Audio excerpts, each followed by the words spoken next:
valor. E o bem que ele fez para a humanidade semeou a esperança em cada coração, mostrando em sua grandeza a humildade. Foram tantos livros que ele recebeu, são tantas luzes em nosso caminho, falando das verdades que a vida continua, tesouro que ele não criou sozinho. Mensageiro Chico Xavier já vive pertinho do Senhor, traz uma certeza que viveu para servir e deixou na terra o seu amor. Se o homem procurasse aprender, seguindo esta estrela que reluz, e em seu trabalho uma fonte de saber, trazendo a mensagem de Jesus.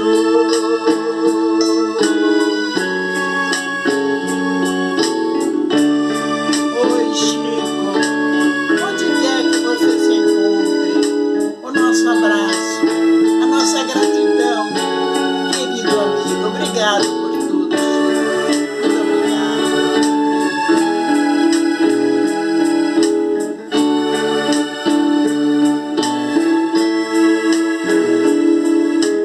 O mundo reconhece o seu valor e o bem que ele fez para a humanidade semeou a esperança em cada coração, mostrando em sua grandeza a humildade.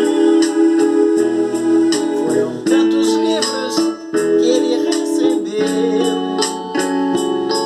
são tantas luzes em nosso caminho, falando das verdades que a vida continua, tesouro que ele não criou sozinho. Mensageiro Chico Xavier já vive pertinho do Senhor, traz uma certeza que viveu para servir e deixou na terra o seu amor. Se o homem procurasse aprender, seguindo esta estrela que reluz, e em seu trabalho uma fonte de saber, trazendo a mensagem de Jesus.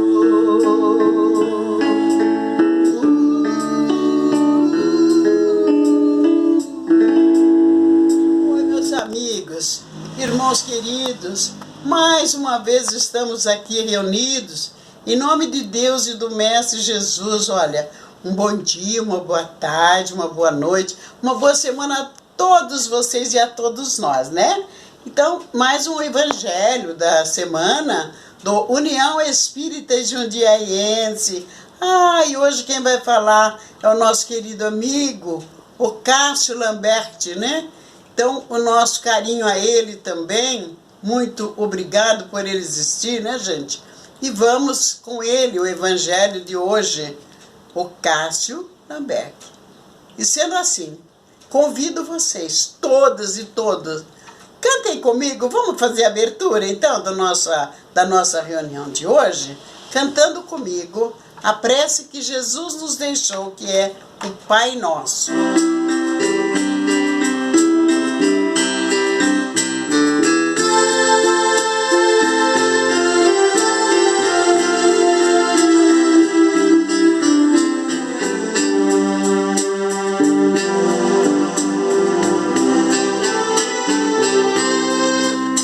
Pai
Boa tarde a todos, mais uma vez aqui reunidos, trazendo um pouco do Livro dos Espíritos, um pouco mais do Evangelho. A questão do Livro dos Espíritos desta tarde é a questão 774. E diz o seguinte: há pessoas que deduzem do abandono das crias pelos animais que os laços de família entre os homens não são mais do que o resultado de costumes sociais e não uma lei natural. O que devemos pensar disso? E no Evangelho da tarde, fala-se sobre piedade filial. E o capítulo é o 14º, honrar teu pai e tua mãe. Primeira coisa, nós temos que entender que quando nós fomos criados por Deus, simples e ignorantes, há todo um caminho, há toda uma trajetória, há todo um processo evolutivo que a gente vem de reinos interiores a este hominal, estamos indo para reinos posteriores a esse hominal também. Nesse trajeto, nós passamos pelo reino animal, assim como nós passamos pelo reino vegetal. Mas no reino animal, não poderíamos nem dizer que somos um espírito, somos um princípio espiritual em evolução. E essa evolução se dá na matéria, não se dá no plano espiritual. Então os animais, nossos irmãos mais novos, eles estão passando por experiências que nós já passamos há bilhões de anos atrás. E no caso dos animais, eles têm sentimentos? Sim, claro que tem, é evidente que tem. Porém, toda essa parte de sentimento, de afeto, de carinho, de cuidado que existe no reino animal, ainda assim faz parte do instinto de sobrevivência deles. É o momento evolutivo deles, sabe? É o início de um processo que vai ser melhor desenvolvido, melhor ampliado, melhor entendido e compreendido no reino nominal e muito mais sublimado no reino angelical. Então, no reino animal, são sementes de amor, de afeto, de carinho, de cuidado necessário, mas está atrelado ao seu momento evolutivo, ao seu instinto de conservação, de sobrevivência, ok? Então, o reino animal nos dá, às vezes, belíssimos exemplos de como eles cuidam das suas crias. Porém, uma vez visto que a sua cria, o seu filhote, já está em condições de sobreviver sozinho, é natural, quando eu falo natural, eu estou falando da lei da natureza, que os pais vão se afastando dos filhos para que eles possam, eles agora, não diria ainda numa idade adulta, porque ainda são filhotes, mas já amadurecidos, já desenvolvidos, numa fase intermediária, que eles possam sozinhos cuidar da sua própria existência. Então, no reino animal, isso é muito comum e tem que ser dessa forma. No reino hominal que somos nós temos um pouco mais do que instinto de sobrevivência, um pouco mais do que instinto de conservação. Nós já vamos percebendo que temos a consciência da onde nós viemos, para onde nós vamos, por que nós estamos aqui, quem são, teoricamente falando, a nossa família, o porquê de estar nesse contexto, não estar num outro contexto, quais são os vínculos afetivos, qual é a lei de causa e efeito. A lei de causa e efeito, ela existe no reino hominal, ela não existe no reino animal. Os animais não estão atrelados ou sendo coordenados pela lei de causa e efeito. Quem está sendo coordenado somos nós, porque já temos a consciência. Então não somos mais princípios espirituais, somos espíritos. Então qual é a diferença entre um princípio espiritual e um espírito? Um espírito, ele tem consciência de si mesmo. Os animais não têm a consciência de si mesmo. Eles não sabem de onde eles vieram e para onde eles vão. Até existe uma frase muito interessante que fala que de todos os seres vivos, o único que morre são os seres humanos. Os animais não morrem, as plantas não morrem. Eles não têm a consciência da morte. O ser humano, já de pequenininho, ele já começa a ter uma ideia do que é a morte. Então ele começa a se preocupar com a morte. Então essa preocupação com a morte não existe no reino animal, muito menos no reino vegetal. Então existe essa frase, né? Ela é meio metafórica, meio simbólica, mas ela diz que dos seres vivos, os únicos que morrem são os seres humanos, porque eles têm a consciência da morte. Nos reinos anteriores não existe essa consciência da morte. Então nós temos a consciência de nós mesmos, da onde nós viemos, para onde nós vamos, o que nós estamos fazendo aqui, a lei de causa e efeito, que você já começa a ter uma ideia de como ela funciona. Então não dá para a gente comparar, no reino animal acontece isso, e só acontece isso no nosso reino porque é uma questão de costume. Não, não é uma questão de costume. É muito mais do que isso. Porque no reino nominal, e principalmente na fase que nós estamos, que eu diria espiritualização ou desmaterialização, o ser humano começa a ter uma amplitude maior daquilo que ele faz, daquilo que ele fala, de como ele age e quais são as consequências dos seus atos. Então esse processo de espiritualização vai nos mostrando que para a gente evoluir como seres humanos, porque qual é a meta? Qual é o objetivo? É ser um ser humano, não é ser um animal. O animal, ele cumpre muito bem o seu papel na natureza, muito bem, todos eles. Cada um deles cumpre em 100% do seu papel na natureza. Então, se você é um elefante, você se comporta como um elefante. Se você é um peixe, você se comporta como um peixe. Então, olha que interessante. Qualquer ser do reino animal, ele cumpre 100% do seu papel na natureza. Não há nenhum tipo de desvio. Qual é a proposta? Qual é o objetivo? Qual é a meta do ser humano? É ser um ser humano. Será que nós somos seres humanos? Na acepção da palavra, será que o nosso comportamento, em algumas vezes, é um comportamento de um ser humano? Ou ainda nós somos animais humanos? Ou ainda estamos pensando exclusivamente em nós? Porque o ser humano, na acepção da palavra, ele é fraterno, ele é solidário, ele é amigo, ele tem as suas dificuldades, as suas eficiências, sim, porque ele também é um processo em evolução. Mas a meta dele é ser um ser humano. Então, se a sua meta é ser um ser humano, você tem que começar a entender muito mais do que necessidades biológicas, necessidades físicas, necessidades instintivas. Aí você vai entender, por exemplo, que a família, ela não dura só aquele período em que os filhos se tornam independentes. A família é um projeto de 70, 80, 90, 100 anos ou mais. Então, eu estou falando da família material, família corporal. Então é um projeto que vai durar seus 70, 80, 90, 100, 110 anos e tem muito, mas muito além da condição física, biológica ou instintiva. É aí que nós vamos começar a desenvolver o quê? Afeto, solidariedade, carinho, respeito, que são outros valores que nós necessitamos adquirir. Então, no Evangelho da Tarde se fala sobre a piedade filial. O que significa isso? Viver em família não é fácil, nunca foi e nunca vai ser, principalmente no planeta de provas e expiações, onde nós ainda não somos seres humanos.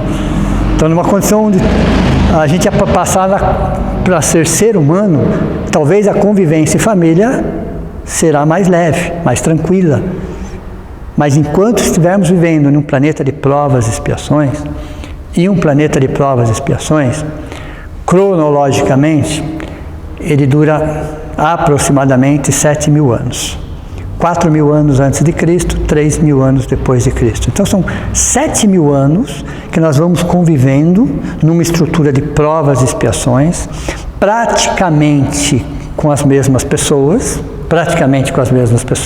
Então o núcleo familiar, 70%, 80%, são sempre as mesmas pessoas, reencarnando, trocando de papéis, ora é pai, ora é mãe, ora é filho, ora é tio, ora é esposa, ora é irmão, ora é filho, não importa quais são os papéis, porque cada reencarnação vai nos colocar exatamente naquele papel que nós mais precisamos naquela equação de tempo. Então, a cada reencarnação se mudam-se os cenários, mas os dramas às vezes continuam os mesmos. Para que a gente possa, através da bênção do esquecimento, a família vem novamente juntas, em papéis invertidos, às vezes não, porque cada caso é um caso, cada necessidade é uma necessidade. Mas justamente para a gente aprender algo que nós já conhecemos muito bem na teoria, mas muito pouco na prática. Então, quando se fala de família, no caso, piedade filial, a palavra mestra a palavra mais importante é a palavra respeito. Essa é a palavra mais importante numa estrutura formal. Alguém pode pensar, é o amor. Não, não é o amor. O amor tem que vir depois do respeito. Até porque o respeito é uma forma de amar. Mas o respeito tem que vir muito antes do amor. Por quê? Porque nós ainda somos espíritos de provas e expiações. Nós somos espíritos moralmente atrasados. Isso nos caracteriza como provas e expiações. Nós ainda somos egoístas. Então, quando você pelo menos trabalha esse respeito, você busca esse respeito, você sente esse respeito, você está amando. Você está amando. Ou, em algumas situações você acaba amando e não respeitando. Então veja, olha como existe um conflito de sentimentos num ser de provas e expiações. Então muitas vezes nós temos que olhar os nossos pais, que não foram pais perfeitos, como nós não somos filhos perfeitos, como os nossos filhos não são perfeitos, os nossos netos não serão perfeitos. Tá? São imperfeitos? Não, são perfectíveis. A palavra correta seria perfectíveis, a caminho da perfeição. Mas enquanto nós tivermos todas essas diferenças, é necessário que muito mais do que uma condição biológica, de sustentação física, material, que a gente se abasteça principalmente nessas relações. Nessas relações onde nós vamos mostrando a nossa cara, nessas relações onde as pessoas que convivem conosco numa mesma casa espelham um pouco de nós, como nós espelhamos um pouco delas. Então existe todo um ensinamento, todo um aprendizado, toda uma estrutura emocional, psicológica envolvida em uma família. A família é considerada a primeira e a melhor escola do ser humano. A gente costuma falar da seguinte forma: nós podemos fazer qualquer curso de espiritualização que existe no mundo, qualquer curso. Podemos ir até o Tibete, até a China, conversar com sábios, conversar com gurus. Podemos, claro que podemos. Buscar todo o conhecimento de todos os livros sagrados, tudo ao nosso alcance. Mas é na família o melhor curso de espiritualização que existe. É um curso que dura algumas décadas, 24 horas por dia e não para nunca. Então veja, olha que curso que dura algumas décadas, 24 horas por dia, que não se interrompe nunca. Você vai estar sempre em família. Família, um incômodo construtivo. Viver família é você ser incomodado e incomodar o tempo todo, mas justamente para nos tirar desse conforto, dessa zona de conforto. Então sempre estará alguém nos incomodando e sempre estaremos incomodando alguém. Mas é justamente nessa estrutura de incômodo que você vai saindo do seu egoísmo, do seu conforto. Você vai se preocupando, você vai se lapidando para se construir o ser humano que ainda não existe dentro de nós. Então o respeito pelos pais. Eles cometeram falhas? Sim. São seres humanos, tanto quanto nós. Mas, muito mais é que a gente olhar esse lado, a gratidão pelos pais. Porque, querendo ou não, nós só chegamos onde chegamos, estamos onde estamos, graças a eles.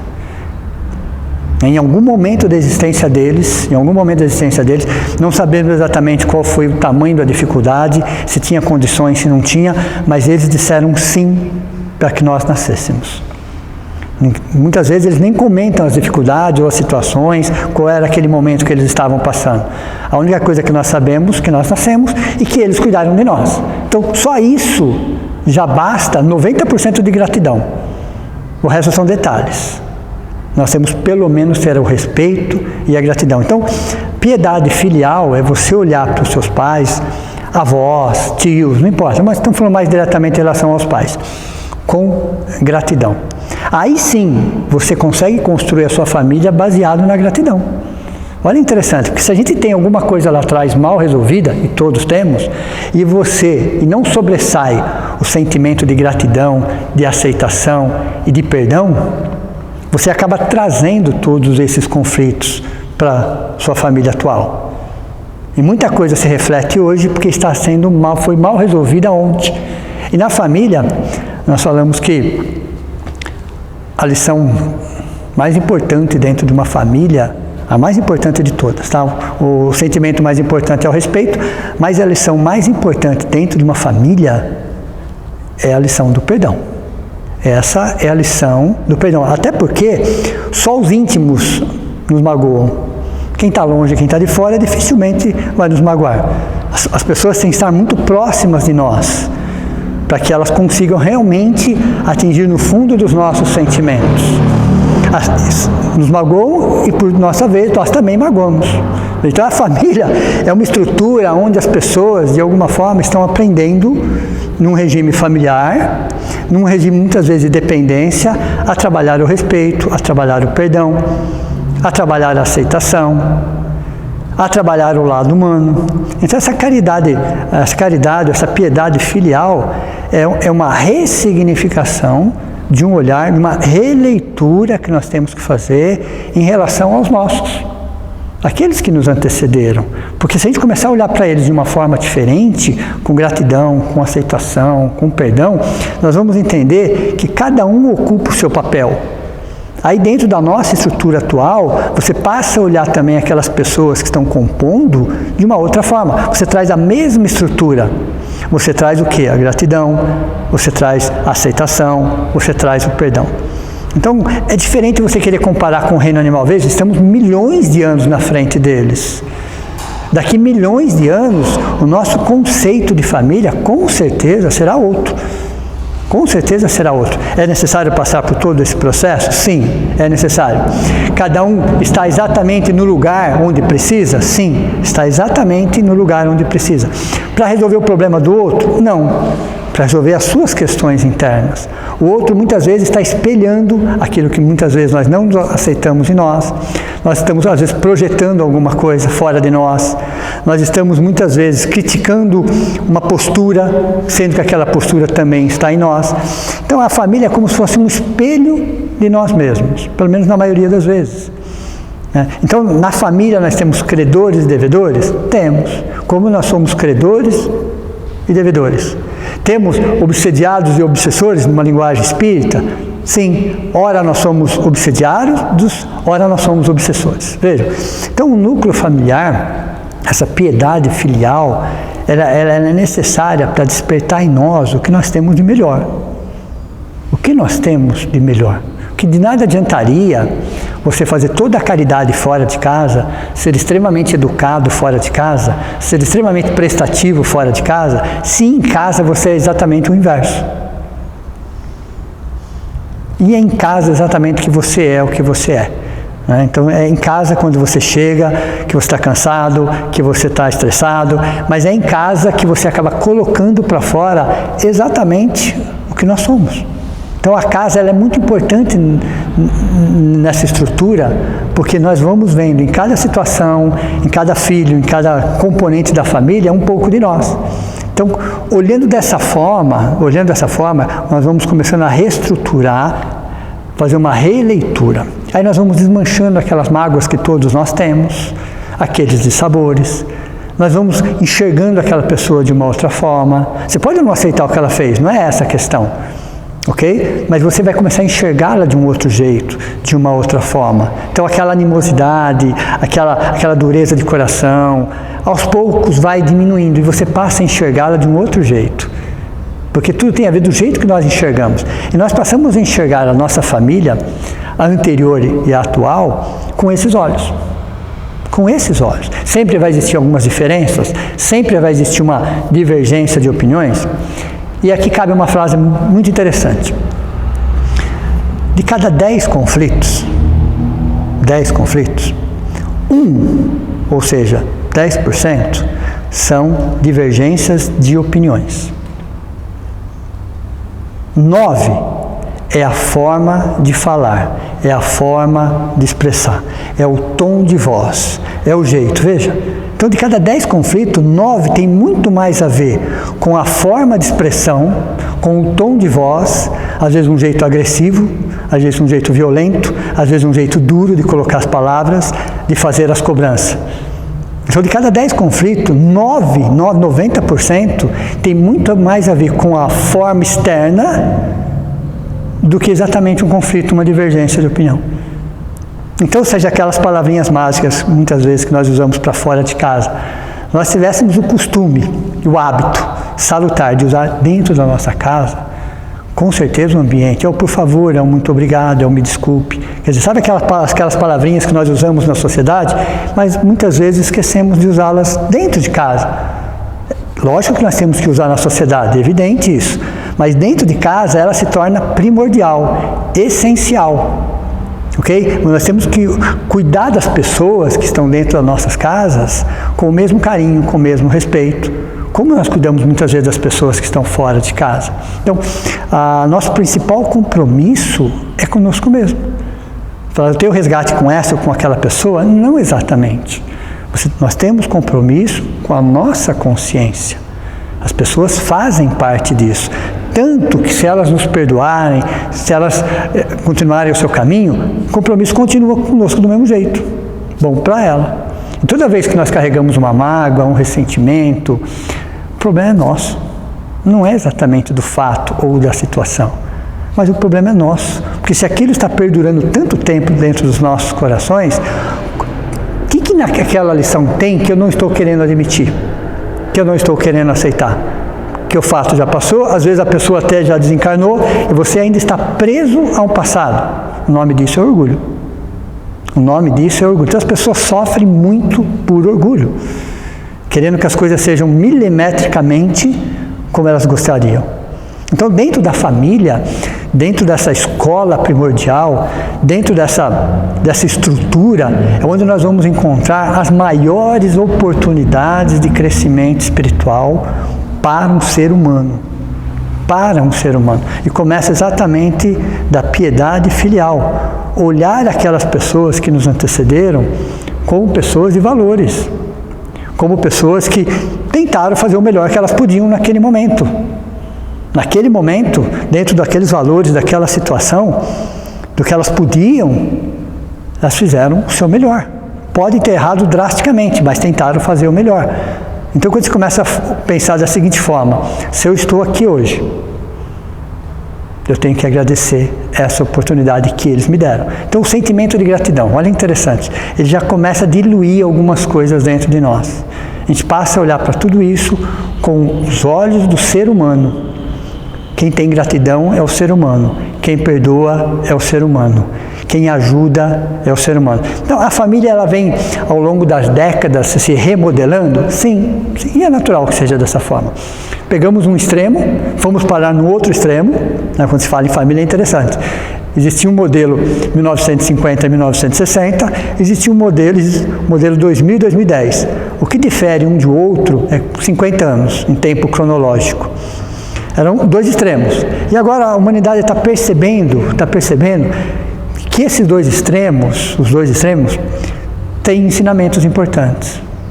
Os dois extremos têm ensinamentos importantes. Então, se a gente quer construir um novo modelo de família, nós vamos ter que pegar as lições essenciais dos dois extremos. Não é que é melhor ou pior, mas entender o que estava acontecendo, qual era o processo. Aí as próximas gerações vão tentar, pelo menos, construir um outro modelo de família. Um outro modelo, onde as pessoas serão vistas de uma outra forma, onde as pessoas serão valorizadas de uma outra forma, onde o diálogo será de um outro jeito. Mas para isso muitas vezes nós temos que ir para os extremos. Então a humanidade hoje está ressentida de quê? Somos mais de 8,5 bilhões no mundo. A condição de encarnado. Mas existem dentro dessa proporção poucos seres humanos. Seres humanos, na acepção da palavra. Estamos caminhando nessa direção. Mas aqueles que já entenderam que a sua meta é ser um ser humano, a primeira coisa ela olha para a família dela. Para aqueles que vieram antes, para aqueles que estão e para aqueles que estão chegando. Sempre tem alguém chegando na nossa família, não é isso? Mas começa a ter um outro olhar.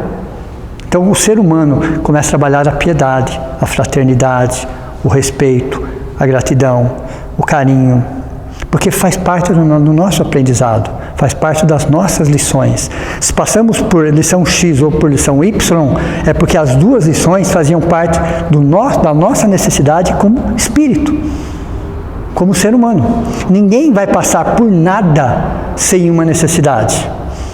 Existe uma outra frase que diz o seguinte: que no mundo existem injustiças. Sim, existem. Mas não existe ninguém injustiçado. Esse é um outro contexto. Se estamos encarnados num planeta de provas e expiações, é porque existem lições de um planeta de provas e expiações dentro de nós. Então essas lições, muitas vezes, nós atraímos essas lições para o nosso crescimento. Então são oportunidades de crescimento, são oportunidades de trabalho, de ressignificação. Então se nós falamos de um planeta de regeneração, a primeira coisa que a gente tem que entender é que um planeta de regeneração não é externo. Aliás, as mudanças já estão acontecendo, nós já estamos percebendo, né, que essa pandemia, vamos dizer assim, de alguma forma, já está ajudando nesse processo. Se alguém esperava algo estrondoso, um evento da natureza, se alguém estivesse esperando alguma coisa de fora, se enganou. Que a Terra continua a mesma, com seus ciclos, com suas mudanças, previsíveis inclusive, mas a mudança de um planeta de provas e expiações para a regeneração não é externa.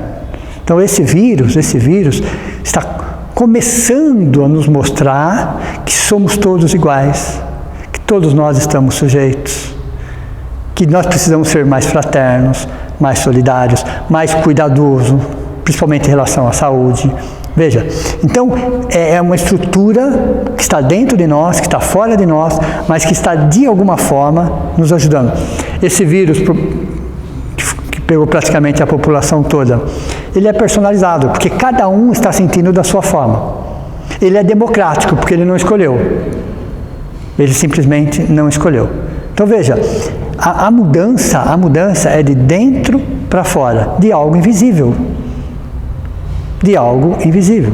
Então essas doenças que acontecem é justamente para despertar no homem, não é castigo de Deus, muito pelo contrário, todas as leis de Deus são educativas, nunca foram punitivas, mas é um momento que para a humanidade olhar para dentro de si, para que nós, quando eu falo humanidade, parece que está fora de nós, não, nós somos a humanidade, para que nós também possamos olhar para dentro de nós, nessa experiência, e olhar o que eu posso fazer para melhorar isso.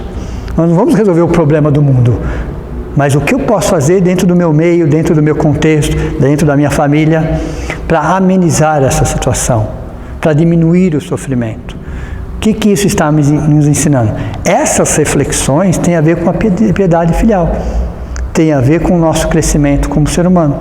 Então nós precisamos fazer uma releitura, e o Evangelho nos ajuda muito nesse sentido, para que a gente possa entender o porquê disso, o porquê daquilo. Essa comparação com os animais, ela não é justa. Lógico que nós podemos olhar para o reino animal e ter belíssimos exemplos. Sem dúvida nenhuma, a natureza é uma escola para nós também, mas não dá para comparar os dois seres, porque eles estão milhões e milhões e milhões e milhões distantes num processo evolutivo. Então a natureza, sem dúvida nenhuma, é uma belíssima escola, nos traz grandes exemplos, mas na questão do Livro dos Espíritos e na questão da piedade filial, existem milhões de anos separando e é um outro entendimento. Então, ali é um princípio espiritual, evoluindo na matéria. Aqui é um princípio espiritual, evoluindo no espírito. Veja, é diferente. São contextos diferentes. E evoluir no espírito, evoluir como ser humano, é você olhar, ressignificar, rever os seus valores, os seus preconceitos, as suas mágoas, em relação principalmente à sua família. E olhar aqueles que vieram antes de nós com outro olhar. Isso é piedade filial. Uma boa tarde a todos, muito obrigado. Gente, que maravilha, não? Quanto nós aprendemos nesse Evangelho. Vamos aproveitar e colocar em prática tudo aquilo que nós ouvimos. Vamos aproveitando, fazendo as nossas vibrações para todo mundo, principalmente para nós, para a nossa família, não é verdade? Nós recebemos muito, que coisa maravilhosa. Então agora, vamos cantando comigo, fazendo esse encerramento, com a prece de Francisco de Assis. Todos sabem. Cantem. Cantem comigo. Vem.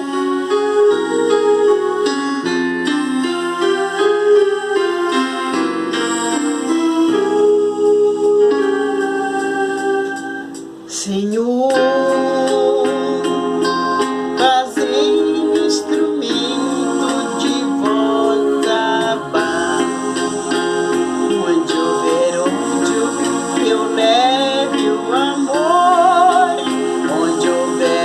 paciência, que eu leve o perdão. Onde houver discórdia, que eu leve a união. Onde houver dúvida, que eu leve a fé. Onde houver erro, que eu leve a verdade. Onde houver desespero, que eu leve a esperança. Onde houver tristeza, que eu leve a alegria. Onde houver trevas, que eu leve a luz. Ó Mestre, fazei que eu procure mais consolar que ser consolado, compreender que ser compreendido.